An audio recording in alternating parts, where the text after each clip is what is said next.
O Alcorão tem alguns versos bastante desagradáveis e só piora quando você mergulha nos hadiths. E fique. Harris, você vai falar sobre esses versos repugnantes no Alcorão, como o Alcorão 456, onde o Deus Todo-Poderoso vai infligir dor em nós, meros humanos, por não reconhecermos que ele é o maior ditador do universo. Ou os versos onde ele detalha como vai queimar a pele dos infiéis e depois repreender, regenerá-la para que a tortura nunca termine. Não, esses versos são bem desagradáveis, mas não são os que quero dizer. Ok? Você vai mostrar o versículo 532, onde Alá ordena aos crentes que cortem mãos e pés de extremos opostos da dissidência?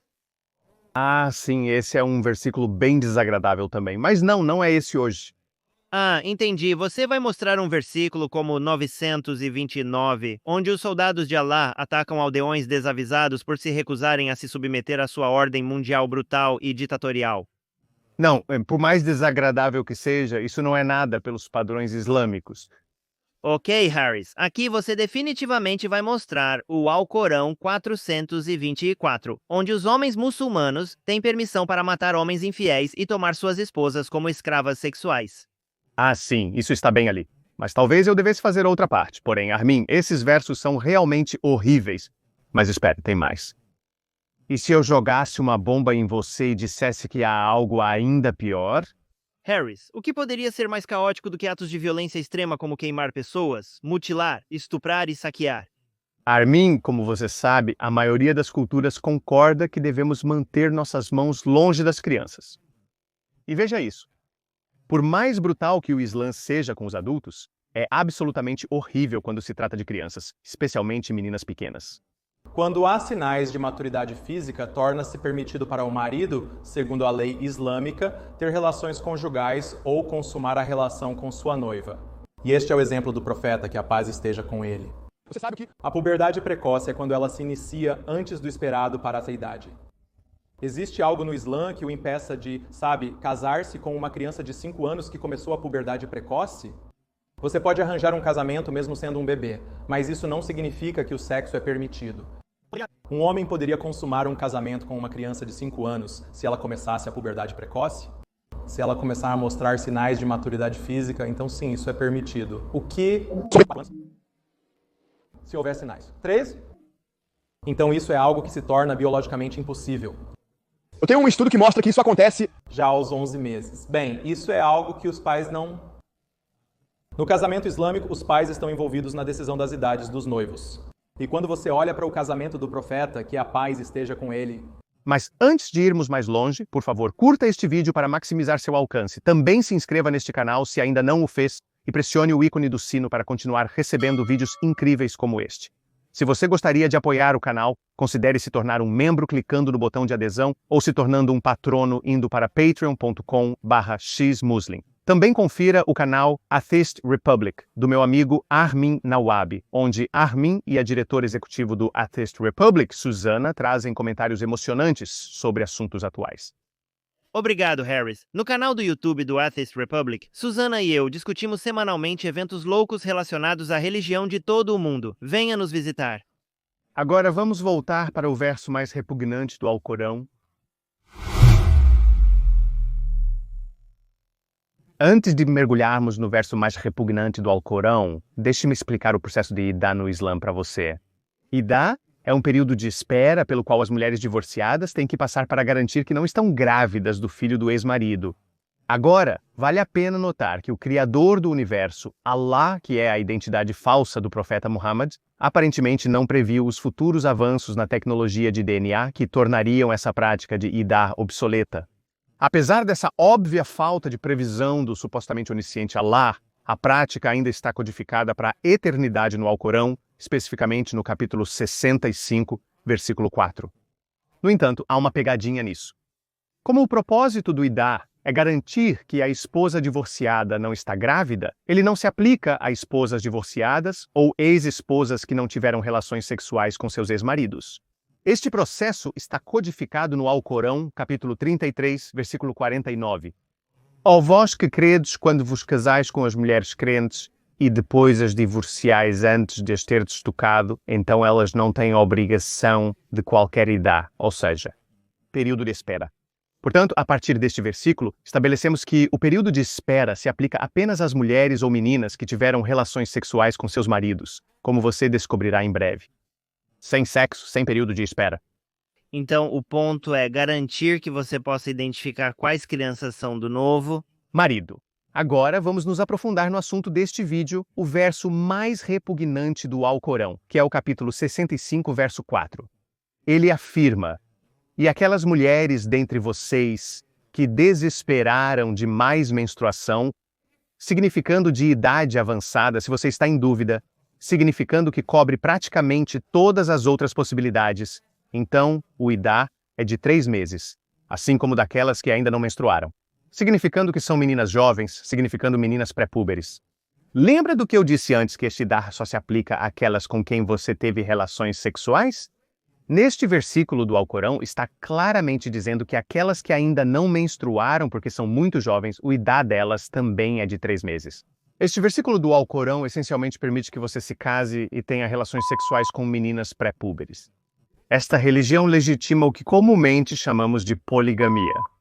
Então me faz rir ver cristãos e muçulmanos ingênuos se unindo contra essa loucura desperta de sexualizar crianças. Se você é contra a sexualização de crianças pelos despertos, também deveria se opor ao casamento infantil permitido no Islã.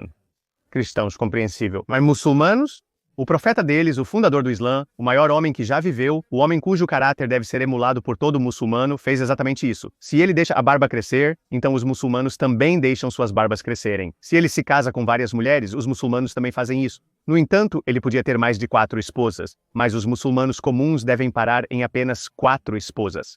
Pobres homens muçulmanos, vamos lá, pessoal. Quero dizer, ele era o profeta do Criador do universo. Certamente Deus tinha que garantir que seu homem favorito estivesse sexualmente satisfeito, não é?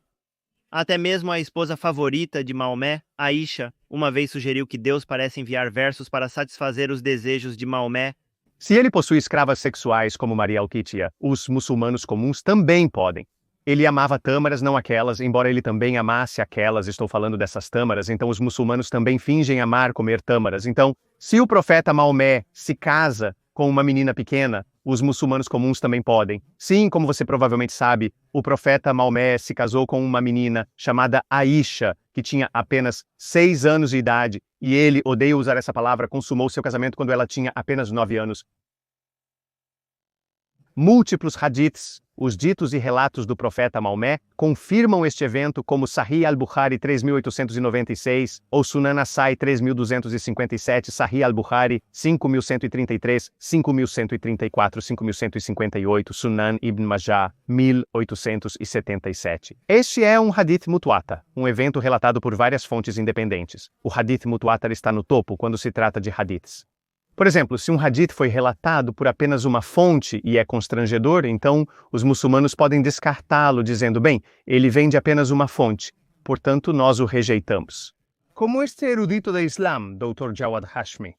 A crítica histórica comprova que Aisha não tinha 9 anos de idade. Estudiosos críticos históricos afirmam que os hadiths são muito suspeitos e questionáveis, ao ponto de dizerem que nenhum hadith pode ser considerado como realmente remontando ao profeta Maomé. Espere, segure. Não é porque você poderia... Ainda destruir o Islã com o que você fica... Porque você ainda poderia usar o hadith. Tem sido um longo... Então, quando convém... Você pode usar um bom hadith e você... Pode descartar o ruim, não você. Ainda tem uma metodologia assim. Porque sim, a metodologia que você formulou para descartar os hadiths ruins, os estudiosos islâmicos tradicionais, no entanto, olham para a autenticidade ou o caráter da fonte, mas neste caso foi relatado pela própria Aisha, pelo pai de Hisham, por Abu Abaida e por Urwa. Então, no que diz respeito aos hadiths, isso é tão sólido quanto pode ser. Se este hadith não pode ser confiado, então nenhum hadith pode ser confiado. E os muçulmanos conhecem as implicações, porque se jogarmos os hadiths fora do Islã, não nos resta Islã algum. Então, para salvar o Islã, os estudiosos do Islã têm que respeitar a importância do hadith, o que significa que eles devem sancionar o casamento infantil. Mas eles não percebem que, para defender esse único ato repugnante de seu profeta, eles estão literalmente destruindo o Islã. Entendi, Harris. É terrível e difícil imaginar alguém defendendo isso. Certamente existem muçulmanos que se opõem a essa prática repugnante e têm contra-argumentos. Ao contrário dos apologistas muçulmanos, sou intelectualmente honesto e também apresentarei seus contra-argumentos. Qualquer muçulmano que seja contra tem que rejeitar este versículo do Alcorão. Como é uma palavra literal de Allah, não se pode descartar uma única palavra dela, senão será considerado kafir. Muçulmanos modernos e decentes contornam isso mudando o significado do versículo, já que este é muito embaraçoso. Aqueles que entendem este argumento se escondem atrás da língua árabe e dizem que a palavra ainda foi inserida no versículo por estudiosos pervertidos que queriam se casar com meninas pequenas. Então, sobre quem o Alcorão está falando aqui, além daquelas que não menstruaram? O Alcorão já falou sobre mulheres que não menstruam devido à velhice. Há mais uma categoria restante, como mulheres que simplesmente não menstruam por causa de algum tipo de doença, como a menorreia. Então vamos olhar para o argumento da linguagem. Uma vasta maioria de falantes nativos de árabe, bem como aqueles que aprenderam a língua árabe, dizem que o Alcorão aqui está falando sobre meninas que ainda não menstruaram por causa da pouca idade, ou seja, meninas pré-púberes. Vamos olhar para alguns dos estudiosos islâmicos clássicos, bem como os modernos.